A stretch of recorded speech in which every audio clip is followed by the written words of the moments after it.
Pig by Rudyard Kipling.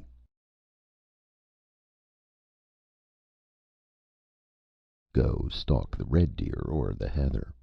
Ride, follow the fox if you can. But for pleasure and profit together, allow me the hunting of man. The chase of the human, the search for the soul, to its ruin, the hunting of man. The Old Shikari. I believe the difference began in the matter of a horse, with a twist in his temper, whom Pinecoffin sold to Nafferton, and by whom Nafferton was nearly slain. There may have been other causes of offense. The horse was the official stalking horse. Nafferton was very angry, but Pinecoffin laughed and said that he had never guaranteed the beast's manners. Nafferton laughed too, though he vowed that he would write off his fall against Pinecoffin if he waited 5 years. Now, a dalesman from beyond Skipton will forgive an injury when the Strid lets a man live, but a South Devon man is as soft as a Dartmoor bog. You can see from their names that Nafferton had the race advantage of Pinecoffin.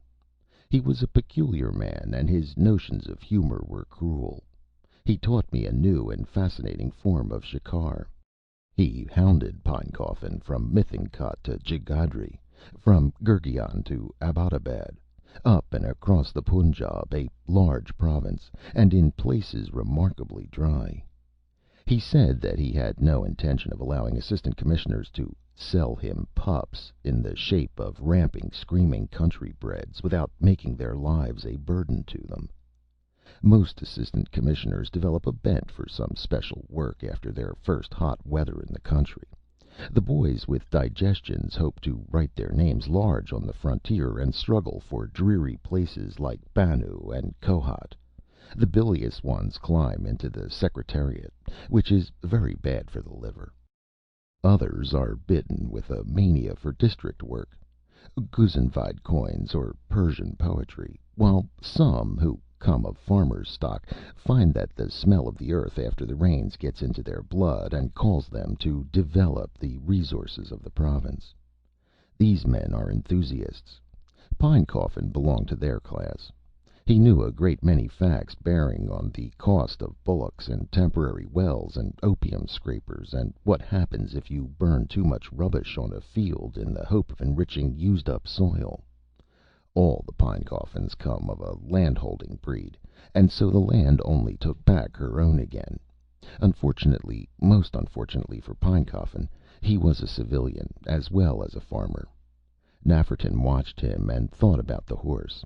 Nafferton said, "See me chase that boy till he drops." I said, "You can't get your knife into an assistant commissioner."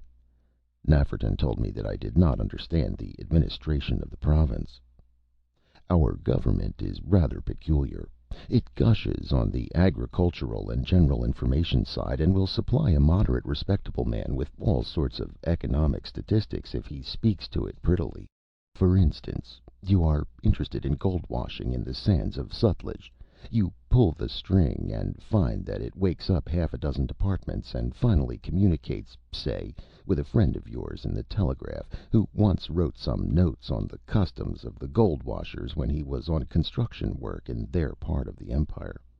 He may or may not be pleased at being ordered to write out everything he knows for your benefit. This depends on his temperament. The bigger man you are, the more information and the greater trouble can you raise. Nafferton was not a big man, but he had the reputation of being very earnest.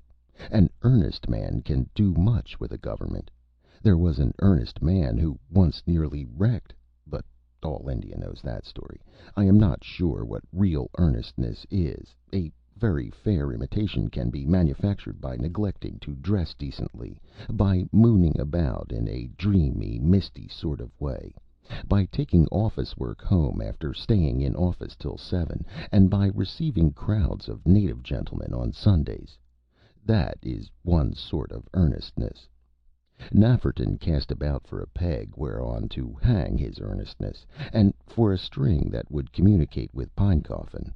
He found both. They were pig. Nafferton became an earnest inquirer after pig. He informed the government that he had a scheme whereby a very large percentage of the British Army in India could be fed at a very large saving on pig. Then he hinted that Pinecoffin might supply him with the varied information necessary to the proper inception of the scheme. So the government wrote on the back of the letter, "Instruct Mr. Pinecoffin to furnish Mr. Nafferton with any information in his power." Government is very prone to writing things on the backs of letters which later lead to trouble and confusion. Nafferton had not the faintest interest in pig, but he knew that Pinecoffin would flounce into the trap. Pinecoffin was delighted at being consulted about pig. The Indian pig is not exactly an important factor in agricultural life, but Nafferton explained to Pinecoffin that there was room for improvement, and corresponded direct with that young man. You may think that there is not much to be evolved from pig. It all depends how you set to work. Pinecoffin, being a civilian and wishing to do things thoroughly, began with an essay on the primitive pig, the mythology of the pig, and the Dravidian pig. Nafferton filed that information, 27 foolscap sheets, and wanted to know about the distribution of the pig in the Punjab, and how it stood the plains in the hot weather. From this point onwards, remember that I am giving you only the barest outlines of the affair, the guy ropes, as it were, of the web that Nafferton spun round Pinecoffin. Pinecoffin made a colored pig population map, and collected observations on the comparative longevity of the pig, A, in the submontane tracts of the Himalayas, and B, in the Rechna Doab. Nafferton filed that, and asked what sort of people looked after pig. This started an ethnological excursus on swineherds, and drew from Pinecoffin long tables showing the proportion per thousand of the caste in the Derajat. Nafferton filed that bundle, and explained that the figures which he wanted referred to the Cis Sutlej states, where he understood that pigs were very fine and large, and where he proposed to start a piggery. By this time government had quite forgotten their instructions to Mr. Pinecoffin. They were like the gentleman in Keats's poem who turned well-oiled wheels to skin other people. But Pinecoffin was just entering into the spirit of the pig hunt, as Nafferton well knew he would do. He had a fair amount of work of his own to clear away, but he sat up of nights reducing pig to 5 places of decimals, for the honor of his service. He was not going to appear ignorant of so easy a subject as pig. Then government sent him on special duty to Kohat to inquire into the big 7-foot iron-shod spades of that district. People had been killing each other with those peaceful tools, and government wished to know whether a modified form of agricultural implement could not tentatively, and as a temporary measure, be introduced among the agricultural population without needlessly or unduly exasperating the existing religious sentiments of the peasantry. Between those spades and Nafferton's pig, Pinecoffin was rather heavily burdened. Nafferton now began to take up A, the food supply of the indigenous pig, with a view to the improvement of its capacities as a flesh former; B, the acclimatization of the exotic pig, maintaining its distinctive peculiarities. Pinecoffin replied exhaustively that the exotic pig would become merged in the indigenous type, and quoted horse breeding statistics to prove this.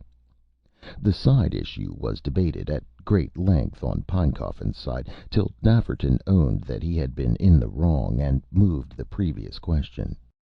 When Pinecoffin had quite written himself out about the flesh formers, and fibrins, and glucose, and the nitrogenous constituents of maize and lucerne, Nafferton raised the question of expense. By this time Pinecoffin, who had been transferred from Kohat, had developed a pig theory of his own, which he stated in 33 folio pages, all carefully filed by Nafferton, who asked for more. These things took 10 months. And Pinecoffin's interest in the potential piggery seemed to die down after he had stated his own views. But Nafferton bombarded him with letters on the imperial aspect of the scheme, as tending to officialize the sale of pork, and thereby calculated to give offense to the Mohammedan population of Upper India. He guessed that Pinecoffin would want some broad freehand work after his niggling, stippling decimal details. Pinecoffin handled the latest development of the case in masterly style, and proved that no popular ebullition of excitement was to be apprehended. Nafferton said that there was nothing like civilian insight in matters of this kind, and lured him up a bypath: the possible profits to accrue to the government from the sale of hog bristles. There is an extensive literature of hog bristles, and the shoe, brush, and colorman's trades recognize more varieties of bristles than you would think possible. After Pinecoffin had wondered a little at Nafferton's rage for information, he sent back a monograph, 51 pages, on products of the pig. This led him, under Nafferton's tender handling, straight to the Cawnpore factories, the trade in hog skin for saddles, and thence to the tanners. Pinecoffin wrote that pomegranate seed was the best cure for hog skin, and suggested, for the past 14 months had wearied him, that Nafferton should raise his pigs before he tanned them. Nafferton went back to the second section of his fifth question. How could the exotic pig be brought to give as much pork as it did in the West, and yet assume the essentially hirsute characteristics of its original congener? Pinecoffin felt dazed, for he had forgotten what he had written 16 months before, and fancied that he was about to reopen the entire question. He was too far involved in the hideous tangle to retreat, and in a weak moment he wrote, "Consult my first letter," which related to the Dravidian pig. As a matter of fact, Pinecoffin had still to reach the acclimatization stage, having gone off on a side issue on the merging of types. Then Nafferton really unmasked his batteries. He complained to the government, in stately language, of the paucity of help accorded to me in my earnest attempts to start a potentially remunerative industry, and the flippancy with which my requests for information are treated by a gentleman whose pseudo-scholarly attainments should at least have taught him the primary differences between the Dravidian and the Berkshire variety of the genus Sus. If I am to understand that the letter to which he refers me contains his serious views on the acclimatization of a valuable, though possibly uncleanly, animal, I am reluctantly compelled to believe, etc., etc. There was a new man at the head of the Department of Castigation. The wretched Pinecoffin was told that the service was made for the country, and not the country for the service, and that he had better begin to supply information about pigs. Pinecoffin answered insanely that he had written everything that could be written about pig, and that some furlough was due him. Nafferton got a copy of that letter, and sent it, with the essay on the Dravidian pig, to a down country paper, which printed both in full. The essay was rather high flown, but if the editor had seen the stacks of paper in Pinecoffin's handwriting on Nafferton's table, he would not have been so sarcastic about the nebulous discursiveness and blatant self-sufficiency of the modern competition voila, and his utter inability to grasp the practical issues of a practical question. Many friends cut out these remarks and sent them to Pinecoffin. I have already stated that Pinecoffin came of a soft stock. This last stroke frightened and shook him. He could not understand it, but he felt he had been somehow shamelessly betrayed by Nafferton. He realized that he had wrapped himself up in the pigskin without need, and that he could not well set himself right with his government. All his acquaintances asked after his nebulous discursiveness, or his blatant self-sufficiency, and this made him miserable. He took a train and went to Nafferton, whom he had not seen since the pig business began. He also took the cutting from the paper, and blustered feebly, and called Nafferton names, and then died down to a watery, weak protest of the "I say it's too bad, you know" order. Nafferton was very sympathetic. "I'm afraid I've given you a good deal of trouble, haven't I?" said he. "Trouble!" whimpered Pinecoffin. "I don't mind the trouble so much, though that was bad enough, but what I resent is this showing up in print. It will stick to me like a burr all through my service. And I did do my best for your interminable swine. It's too bad of you. On my soul it is." "I don't know," said Nafferton. "Have you ever been stuck with a horse? It isn't the money I mind, though that is bad enough, but what I resent is the chaff that follows, especially from the boy who stuck me. But I think we'll cry quit now." Pinecoffin found nothing to say save bad words, and Nafferton smiled ever so sweetly and asked him to dinner.